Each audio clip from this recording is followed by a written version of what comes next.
And so yan po mga kabayan, magdadala po kami ng bigas ni Buddy dito po sa, dito po sa mga, dito po kay Alden, sa isa sa mga tinutulungan po natin na pamilya na dinadala po natin ng bigas monthly. Ayan. So dito po kami dadaan sa gitna ng tubuhan para shortcut. Ayan. Ayan si Buddy. Ano Buddy? Suksok na naman tayo sa gitna ng tubuhan Buddy ay. Monthly po ay meron po silang allowance na isang sakong bigas. Ito pong si Alden. Ito po matagal na rin po natin yung tinutulungan. Siguro mga nasa 3 years na pong tinutulungan natin. So siya po ngayon ay grade 2 na. Nag-aaral po siya ng kinder. Grade 1, grade 2 na siya ngayon. Ayan. Haba ng mga tubo. Yung last punta namin dito ay hindi pa ito gano'n kahaba. Ano ba de? Yan, tumbukin mo yung bati. Ayan na, tutugtugan para sa kanila. Oh, yan, dyan bati. Sabi. Dito po sa ating Marilyn, oh. Hey, te! Kamusta? Yan, yung allowance nyo isang sakong bigas. Ano si Alden? Nagbili sa labas. Ha? Nagbili. Nagbili?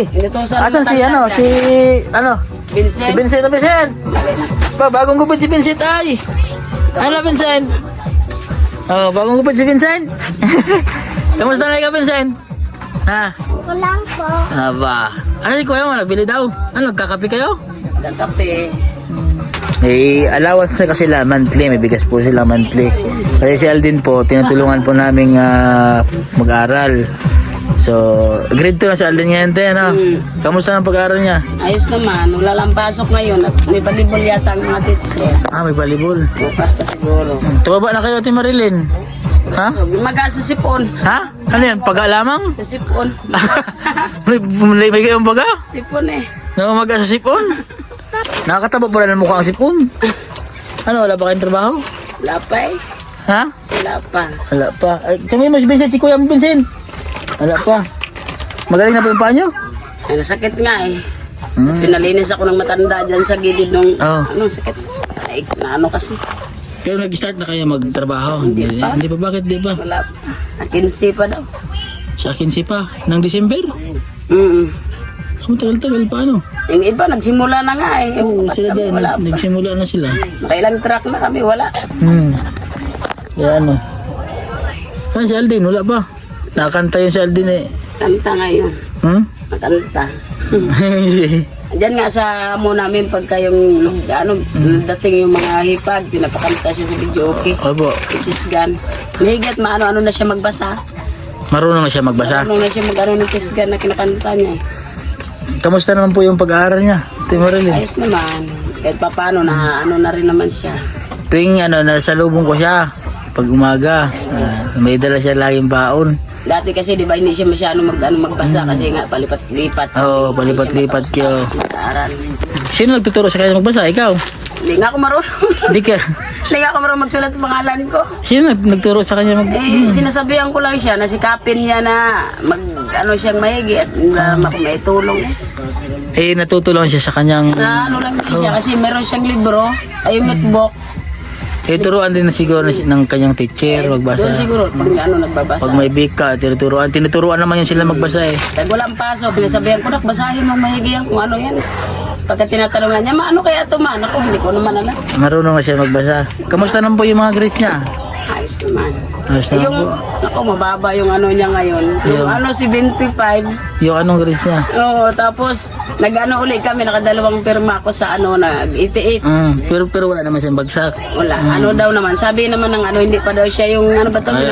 Average, wala pa sa average. Kasi nakikita naman daw baka makahabol daw si Alden. Sabi ko, sige lang. At least nagtuloy-tuloy po siya pag-aaral. Siguro kami hindi pa lipat-lipat, baka maano siguro yung bata. Madali naman siya turuan. Maano nga. Kasi sila po kasi mga kababayan, katulad po nila, Ate Marilyn, matagal ko na po silang tinutulungan. 3 years ko na po sila, o mahigit na 3 years, Ate Marilyn. Na siguro ngayon. 4 years na, 4 years ko na po silang tinutulungan. Sila po ay palipat-lipat ng lugar na kanilang pinapagtrabuhan. So alam po yan sa mga nagtutubo, kapag mayroon po silang hindi nakapagsunduan ng kanilang amo, kaya kanilang manager, o may kunting different na problema na so sila po ay naglilipat po, o kaya di po, kaya ay mayroong mas malaking offer na malaki ang tonelada, Ate Marilyn Hinahanap din. pag malaking tonelada po na may in-offer sa kanila, yun. So, yun, palipat-lipat. So, sa simula po, natulungan ko sila. Siguro, may ilang lipat na kayo, si Marilyn, Kailang lipat na. Na siguro. hanggang po siya po ay... Si Alden, di na makatuloy-tuloy. Dapat grade 3 na grade talaga. 3 na po siya. Nag-aaral naman po siya, di mo ng kinder. Nag-aaral nga, kaya lang Alam mo yung teacher niya dati? Doon sa Ginawa? Ginawa o sa Mian, kumari ko yon. Naging kumari ko ngayon. Kaya pala. Nasa na siya, nasa Canada na siya. Napakabait ng teacher na yun. Talagang pinuntahan kami sa obispo. Pinuntahan ako nasa Canada na ata siya, si Mare. Nakalis? Nag-resign na siya pagka-teacher. Napakabait niya Hanga din ako sa teacher na yun. Nag-resign na siya pagka-teacher. Pero okay naman, may bago siguro ang opportunity na para sa kanya. Sumunod din siya sa kanyang fiancé. Nandun sila sa Canada. Mabait din Mabait yun. Yun din talaga nag-push na mag-aral. Pinuntahan pa ako sa bahay nun, ka nga na yun, bait nga Pinuntahan pa niya ako sa bahay. Bait nga nun. Kumari namin yun ng asawa ko. Siya. Kaya pala, naging mo pala. Kumari. Inanak namin yung anak ni Maring Uche. Inanak namin. So may bagyo po ngayon. So mas may hindi na lang ko po sila ng bigas. Lagi na nga lang may bagyo Abo. Ganito ang mahirap, Ate Marilyn, pag may bagyo, pag naggagapa kayong tubo. Mahirap. Malayo, hinakot pa ng tubo. Layo sa kalsada, Layo. So ito po yung mahirap sa kanila pagka mabagyo. Tapos naulan, pag hinakot yung mga tubo, talagang doon sa kalsada. Hindi yun kasi pag mainit ng panahon, pinapasok yung truck sa gitna ng ng tubuhan. So, medyo malapit. Isa naiyak na yung magagapak. Talaga pagkahirap maghakot. Hindi ba yung magapak, yung maghakot, kawawa. Opo. Sige So, nagdala po kami ng bigas. Kaya maraming salamat po sa ating mga viewers at mga followers po. Kay Sir po sa ating anonymous na tumutulong po sa atin sa pag-chat charity vlog natin. Maraming salamat po sa inyo, Sir, sa pagtulong po sa ating mga tinutulungan. Nabutan ko po si Ate Marilyn dahil malamig po ang panahon. Siya po ay nagpapainit po dito sa tungkuan. Ganyan po ang sa probinsya. Kapag malamig ang panahon, nakaharap sa may dapugan ba tawag yan?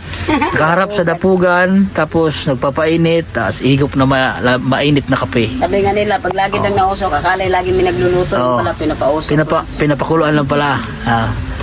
Sabi ng matatanda, pag lagi may usok ay maraming pagkain yan. Hindi nagugutom. Pag walang usok, yung pala wala. Pakulo lang pala ng tubig. Ay, sige te. Salamat sa bigas po.